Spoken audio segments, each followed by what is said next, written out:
Hello, everybody! Turn this up in my headphones, Charles. Turning it up.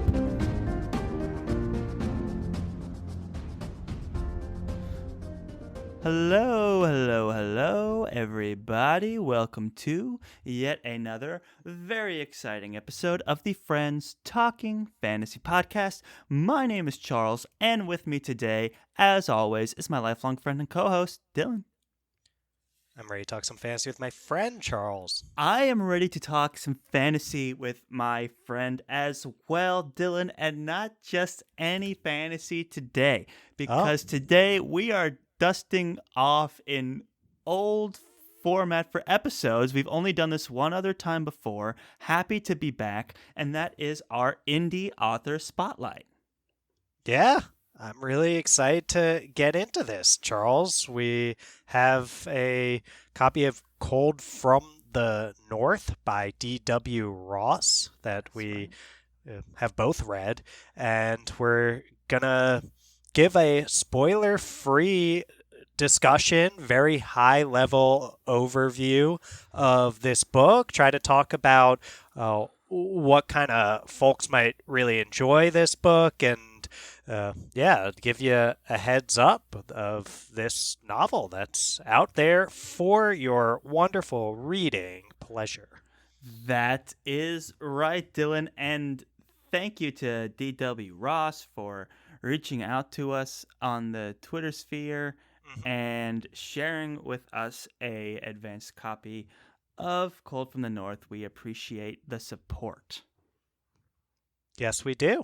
Yeah, and so I almost feel I feel this urge to give some sort of like turn it down your headphones thing that I'd usually do in the episodes where we have spoilers, but we have no spoilers. So I guess we just talk, right, Charles? That's right. And because there's no spoilers, we don't have to give a spoiler warning, and instead we can get right into the book. I think, Dylan, the best place to start is to read the synopsis. Right.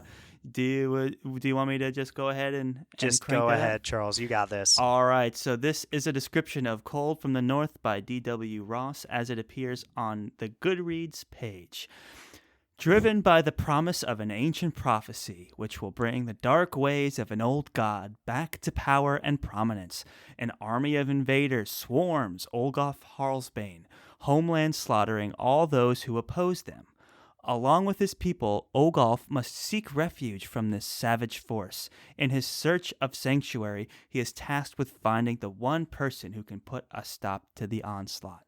Doing so will send him across lands and sea, have him and his closest friends navigate the intricacies of a civil war, and try to win the help of the princess fighting for her throne. If he fails, darkness will prevail, and the reign of the Onyxborn will begin. No pressure, Olgoth. I think you added that last bit. Yeah, correct. I did add that last bit. No, just to make sure people know that the back of this book does not say no pressure, Olgoth. So, yeah, Charles, that was well done. And we knew you had a voice for podcasting, but maybe audiobook narrating's in your future too, Charles. Goodness, you're not no quite, way. not quite Stephen Pacey, who does the Nowhere first law, close. or Michael Kramer or Kate Redding, who are doing well time that we're also reading right now. But, Aliena. Charles. Aliena. I don't know. You might have it. Or right, it's Iliana. Let's see. I'm not ready. Yeah. So, keep working on it. And then, the first thing that really drew me to Cold from the North, I know we're not supposed to judge books by their cover, Charles, but this is a gorgeous cover. Like, I know, and we're also in audio format, so you can't see it per se, wonderful listeners, but it's a great thing to take a look at it. If you want to Google it, find Cold from the North on Goodreads or Amazon or wherever, then just take a look at that cover because it's a really nice looking one. Yeah, it's very impressive, and kudos to D.W. Ross. Like, I was excited to read this from the beginning, and it started with, our peers talking about it, talking with D.W. Ross, reading this description, and then the cover played another really huge part to that. I'm really impressed in a genre where book covers can be so notoriously not great. Really Well played, smashed it with Charles. this one. Yeah, I'll say, there are a lot of really awesome covers of stuff that's coming out recently, but then when we think back to some things like that, we throw the Kingkiller Chronicle cover out every once in a while, the one with Quoth shirtless and all that, and it's like, oh no, what is going on here? That's the Kingkiller Chronicle by Patrick Rothfuss. Yeah, but don't worry, they updated it to have cloaked figure cloaked by Quoth, which wasn't so inspired either. But I will say that the cover is just a thing. I was seeing this on Instagram a lot, which I just immediately would catch my attention every time I caught a view of it. It's like this very aesthetically pleasing sort of like blue, instantly shows you the setting of this very cold, for lack of a better word, looking Nordic type climate. You can tell it's sort of Nordic too by this axe that's on the front of it, and great color scheme, just great look to it. Text looks great. So, props to D.W. Ross for that awesome cover. Absolutely, and once you crack into the cover and you get into the actual book portion, I have to say right from the beginning, this Nordic Viking setting is kind of underserved in fantasy, and I think that's a huge draw for people, including myself, is like, I'm actually really intrigued by this world and how these Viking Nordic influences are getting implemented in this like high fantasy, modern fantasy story. And I was very interested in all of the details that went into the world building and the choice elements of like Viking culture that he chose to weave into our main character's society. Yeah, that's well said, Charles. I think that oftentimes the Nordic inspired folks, if they do have a role in fantasy stories that we read about, they get relegated a lot of times to sort of this culture that plays more of a just kind of relegated to the background, really. Like maybe our main characters, who are likely to be from a more medieval setting in a lot of the fantasy that we read, is, gets in contact with these Nordic folks, and you don't really get the fleshed out world building of that society. Mm-hmm. And I'll say that you can tell that D.W. Ross cares a lot about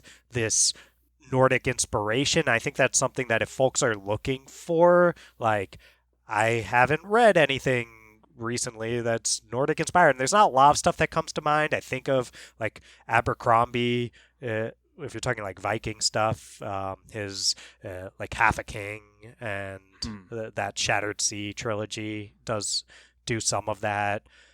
But really, there's not a ton of these settings, I feel like, that take center stage in the fantasy genre. So if you're just feeling like you haven't seen much of that and you want this change in setting, then Cold from the North is something that might be an awesome fit for you.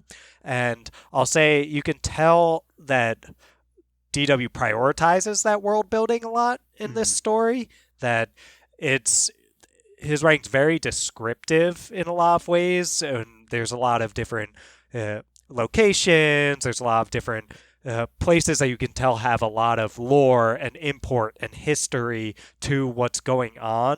So it's one of those that I think you'd want that map for, and you definitely want to be ready to get a lot of that description of world, and know that that's going to be very critical to understanding what's going on. That's well said, and I could not agree more.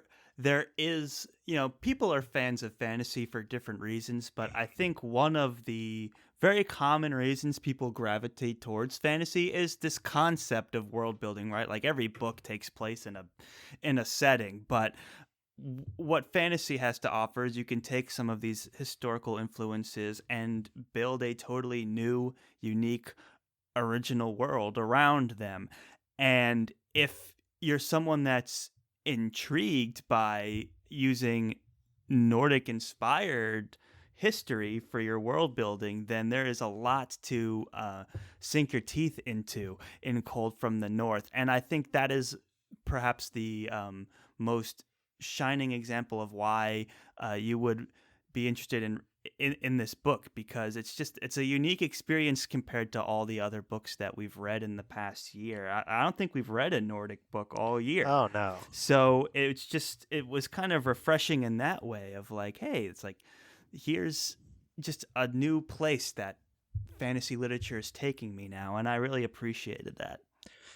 I hear you, Charles. Yeah, I think that how much the story is focused on grounding you in that world becomes very apparent as you're reading, in the sense that you almost feel there, which is saying a lot, I think, for like to let people behind the curtain a little bit. You might know I'm from Colorado, but I'm spending time down in Florida with family right now. And I am very warm in the south of the United States, I would say. Well, you're the exact opposite. Yes. And I was going outside and I was, trying to chill in the bright sunshine of Florida and reading this novel. And there's something to be said for the fact that I was feeling cold at points, Wow. almost reading it. And it really grounds you in that. So I feel like, yeah, to take me out of my environment of being warm in the south and make me feel cold in the north, you Quite can the tell achievement. how, yes, is definitely an achievement. That's awesome. I would agree. We're both from the Northeast originally, and now we're both currently residing in the South. So we can kind of empathize with a little bit of what Olgoff is going through.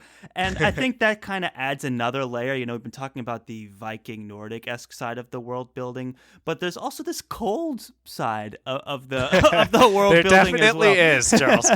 There definitely is. And there's something to be said for that. I think, D.W. Ross does a good job of putting the setting into the themes of the novel as well. There's so much, there's a lot of struggle going on, and there is this idea of hope, and whether it's silly to even have hope, or feeling hopeless, or feeling hopeful.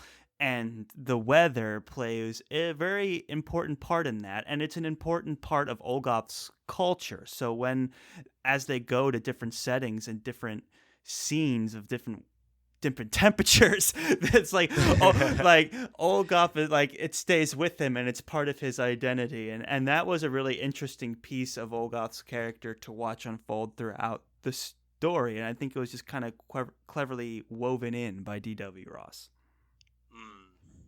Yeah, no, I didn't think about that as much, Charles, but that's a great point. I think that the story itself is the word plot driven comes up, or the phrase plot driven comes up a lot if you kind of look at the reviews that are out there, and I would agree with that. I would say that a lot of this book it moves along more through like plot events than it does through character arcs, I would say, at least to this point. I think we're very much, you can tell it's going to be a series. I mean, I won't say how it ends to keep from spoilers, but I will say, it says an Onyx-born Chronicle on this wonderful cover here.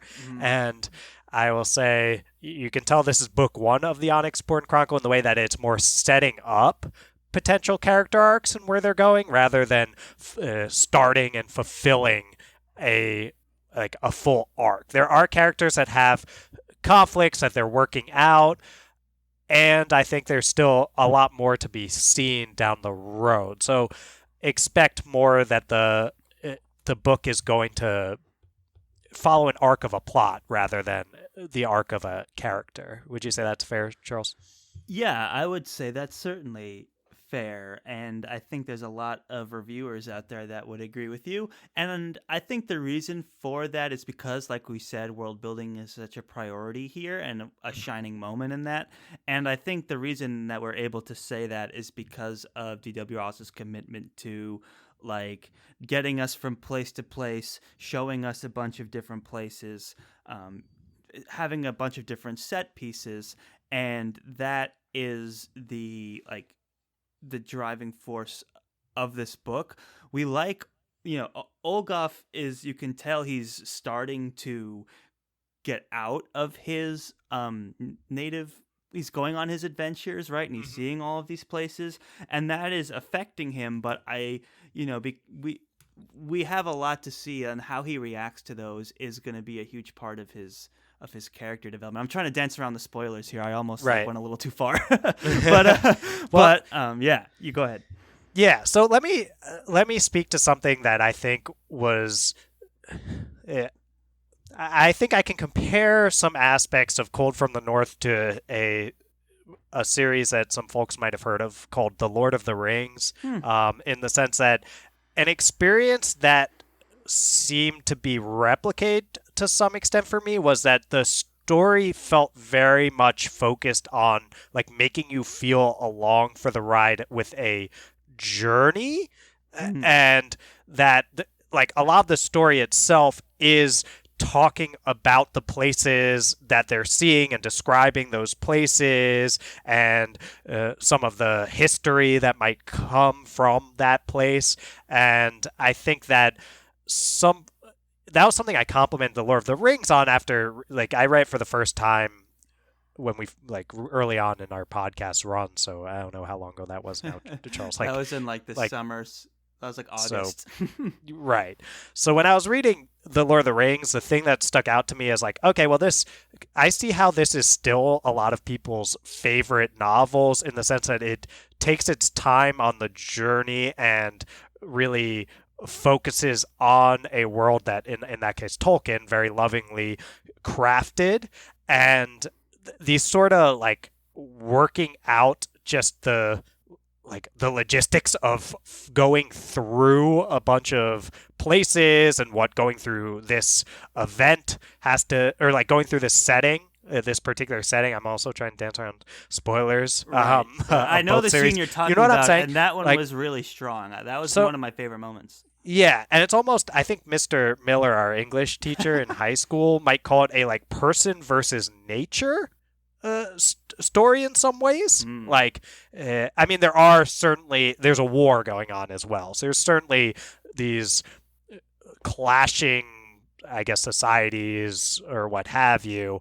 But a big thing that is an enemy in Cold from the North, and you'll learn this very early on, is the nature of the world. So I'll say, in addition to focusing on the journey aspects, it has these like clashes almost with the setting itself. And I think maybe if folks really like the idea of the like winter is coming aspect of a song of ice and fire, like Game of Thrones, that aspect is explored to some extent, or at least like a similar aspect to that is explored to some extent in Cold from the North. Like this setting is coming for us rather than necessarily like it's more impending a threat than are any characters, is the setting, I guess I should say. Right, that's well said. Like, there's a scene in this book, I won't give names or places or anything, but it's a group of people and they have just like innocent villagers with them, and they're just trying to go through a more treacherous part of like a winter mountain, and the stakes are high, man, and it's exciting, and it's, like you said, kind of man versus nature in a lot of ways, and it's a unique experience for me after reading a bunch of other of these fantasy series, and it reminds me of Lord of the Rings in that way. You know, in Lord of the Rings, they're trying to navigate the snowy mountains, and there's things holding them back, and that they're forced to divert into the mines of Moria. Exactly, and that's a whole other thing. Exactly. So those kinds of scenes are really rewarding, and it's almost like a like an homage to those kinds of scenes in Lord of the Rings that's happening here in Cold from the North. So, and I thought those were some of the best scenes in the book for me too. So those are great moments that you pointed out, Dylan. Can we also acknowledge that this is D.W. Ross's debut novel? I don't know if we said that at the beginning. Oh, no, I don't think we did say that, and I think that's a very important thing to say, because I'm really thinking that it's it's such a big leap to publish a novel, and I could see from DW's sort of, if you check out his like bios and things like that, there's a little of the sense of like, or his acknowledgments at the end of the book, you can tell there were some nerves and things, as I'm sure most authors face, of actually putting this out there. So you can tell how much like writing this and taking time to really develop this world and those kind of things were put into this. So I think that any debut novel, you got to put just respect on someone's name for getting it out there, and it's awesome. Like, I just want to say that to DW, and it's not easy. I mean, there's a lot of work and effort, and you're putting yourself out there when you're writing a book and self-publishing. So the fact that he was able to come out with such a well visualized world and setting in this first book is a really commendable effort. Like, excellent job, D.W. Ross. Right. Yeah. No, I think that it's exciting. It's exciting to see someone at the start of their authorial career and to project out of what kind of things might be to come from DW. Like I was saying before, I can tell that there's a lot more to flesh out here in terms of like future books, I guess. It's we're going to see a lot more. I think prophecy was mentioned in the back of the book blurb that you gave there, Charles. Am I right in that? Let's see. Yeah, it's driven by the promise of an ancient prophecy. Yeah. Yep. So I'm going to say that's not a spoiler if it's the first line of the back of the book, and say I think that you can tell, or I don't know if you can tell is the right way to phrase it, but I felt as though a lot of what may have it, I don't know, I haven't talked to him about this part, but a lot of what may have inspired him would be some of these like more high fantasy, like older school type stuff with this like elements of prophecy. I think of, again, like Lord of the Rings or Wheel of Time or something like that, where there's very mystical elements to it, and I guess it's very different coming from things that we've been reading. Well, not there's not mystical elements to Wheel of Time, which we've been reading, but we've also been reading Joe Abercrombie's First Law series. Yeah. And I think I would say DW plays it a lot more straight with the tropes, with those kind of story elements, with at least so far, with prophecy, with characters, whether it's like good characters, evil characters, those kind of things. Don't expect it to be this like Joe Abercrombie subversion of tropes or things like that. It more feels like DW is trying to play it straight and trying to tell a good fantasy story in this Nordic setting without like turning everything on its head. Is that? Yeah, no, that's really well said. I think inviting the comparison to Joe Abercrombie is an interesting one. We've been talking a lot about Abercrombie lately through our character series, and we're reading all the books in time for the release of the Wisdom of Crowds.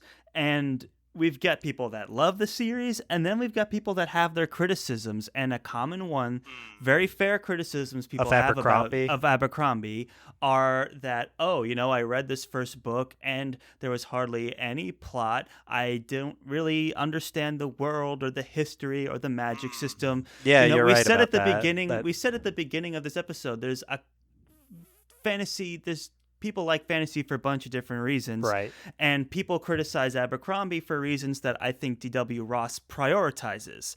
And that is something to consider. I would say, hey, if you read Joe Abercrombie and you were like, where's all the detail that I like? Another one I would say is we read The Poppy War, and some people criticize the pacing of which that, is or people like, I want to which is the whole reason to read it. Well, right? yeah,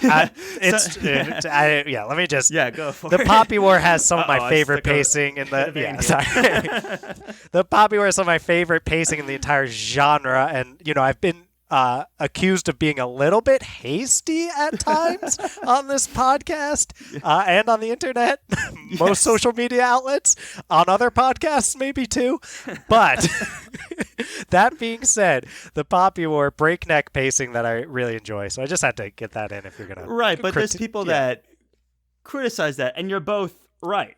And I feel like if there's someone who has some holdups about like, oh, Abercrombie, where's the story? Or, hey, R.F. Kuang, why don't you slow down and where's the time to this, process? Like, show me some more of this world. Show me the world. Yeah. Like, those are the same people that D.W. Ross is writing for, I believe. And that's where his book stands out compared to an Abercrombie type book or a Rebecca Kuang, R.F. Kuang type book. In terms of its greater emphasis on where its priorities world building, lie, on greater priorities for like descriptions of scene setting, I would say. Like there's a lot of descriptions of what's going on in the scene that feel. I think like I've always thought with Abercrombie, it's like I said this to Benjamin from Literature and Lo-Fi, he's a reviewer, and we're talking after he read Abercrombie's first book, and he was like kind of getting a little at this, like, I didn't feel like the world was alive in Abercrombie's book. And I was like, well, yeah, what I'll say with Abercrombie is the world is a stage he is setting so he can tell you about his characters, and that part rarely changes. Well, you can tell that someone like DW, what he's doing is the world is almost a character in itself, and in some ways one of the more central characters, I would say. It feels like, in terms of, it's one of the forces they're trying to overcome. It gets a lot of attention in the text that is focused on the world itself and the scenes and what's going on in the places, that isn't just serving the characters or even necessarily like the plot or what have you. It is fleshing out the world even more so directly. It's like Abercrombie won't write text if it's not fleshing out the characters almost, or at least, yes. Does that make sense? Yeah, and that's what we love Joe Abercrombie for. But that's just what he chose to prioritize. And people, there's a lot of fair criticism about that. And that's just because there's people that are like, I wanted to read something different. And I think D.W. Ross is writing for those people, and there's a lot of what makes fantasy great in terms of like, hey, world building, let's go on this journey together, let me make you feel like you're there, let me take you through the setting, and those things are what made Lord of the Rings like so amazing, right? And that's where D.W. Ross is shown inspiration, I believe, just from that makes sense. It. So that's the point I wanted to make. And then I hear you. So if you've read Joe Abercrombie and you had some reservations, then maybe something like Cold from the North could be for you.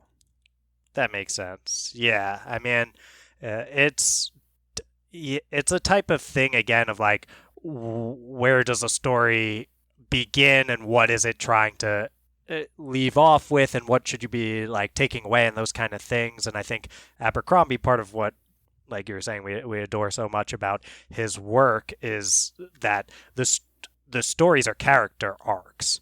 The story will end when the character arcs have been told. And I think that DW takes a different route, like you're saying, Charles, where the story, a lot of it is focused on how do I like make this world feel lived in? How do I make folks feel grounded in this world and the journey that folks are going on in the world? And I think, that makes it, like you're saying, Charles, up to what are the kind of things what kind of things are you looking for in your fantasy story? And if you're a big world building person, then I think this very well can be a great read for you. Yeah, that's well said. I mean, how many times have we been invited to participate in like Twitter polls where it's like, what do you look for in fantasy? And it's like Times, characters, world building, setting, action, and if I have my little response. Have you, yeah. you see what I respond every time? Yeah, yes. There. It's like I won't get into it, but I usually choose characters in there, so that's my subjective taste, but people will vote for all sorts of different stuff for sure. Yeah. Yeah, and I would say people that prioritize setting, world building, those kinds of elements of a fantasy story, they would particularly be interested in Cold from the North. And you know what, guys? If you've got Kindle Unlimited, it's free. That is true. It's free. And you got nothing to lose. And thank you so much, D.W. Ross, for the opportunity to read Cold from the North and to talk about it. And, we greatly appreciate it. Yes, I would definitely want to echo those sentiments. Thank you, D.W. Ross, and thank you to our wonderful listeners. Feel free to reach out to us and ask us any further questions about our experience here or anything else. And yeah, we're excited to be shining the spotlight on indie authors over here at the Friends Talking Fantasy podcast. Absolutely. Like we said, publishing a book and like even just writing a book and completing it, let alone having a version that is printed, is such an accomplishment. And we like to make the effort to stop reading like the best-selling fantasy books and take a look at what the community is doing and shining a spotlight on the people that have caught our attention. And we were happy to talk about D.W. Ross's work today. It was a lot of fun talking Cold from the North with you, Dylan, and I'm looking forward to the next episode, man. This is fun stuff. Me too, Charles. It's always a pleasure chatting with you, and I had a great time talking some Cold from the North today. Cold from the North, guys, an Onyx-born chronicle by D.W. Ross. Type it into Google, check it out. If you got Kindle Unlimited, you got nothing to lose. Only $1 also for the digital copy. You cannot beat that, so be on the lookout. And I think with that said, I think we're ready for that outro music. Let's get that sweet, sweet outro music pumping there, Charles. Okay. Thank you, everybody, for listening to yet another very exciting episode of the Friends Talking Fantasy Podcast. This has been your co-hosts, Charles and Dylan. If you like what you heard today, if you want to participate in the discussion, let us know your thoughts. The best place to do that is on Twitter at the FTF Podcast with a number 1 at the end. We also are on Facebook and Instagram at the FTF Podcast. And if you ever wanted to send us an email, you can do so at the FTFpodcast at gmail.com. I mean, that's crazy we're giving out our email, guys. I will send you long emails about the Kinkular Chronicle if you're so inclined. I'd be careful with that, guys. He's not kidding.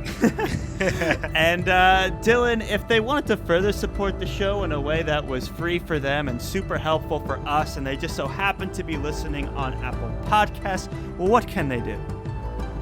Toss 5 stars to our podcast. Just find that Friends Talking Fantasy page on the Apple Podcast app. Scroll down past all those episodes that you're seeing until you start seeing stars. Once you're seeing stars, the optimal number of those to click to support the show would be 5 of them. If you have a little bit of extra time, leaving a review is even more helpful. But just listening, that is more than enough. Just listening, guys. More than enough. You all are so awesome. Thank you so much for listening to the episode. We greatly appreciate it. And as always, go forth and conquer, friends.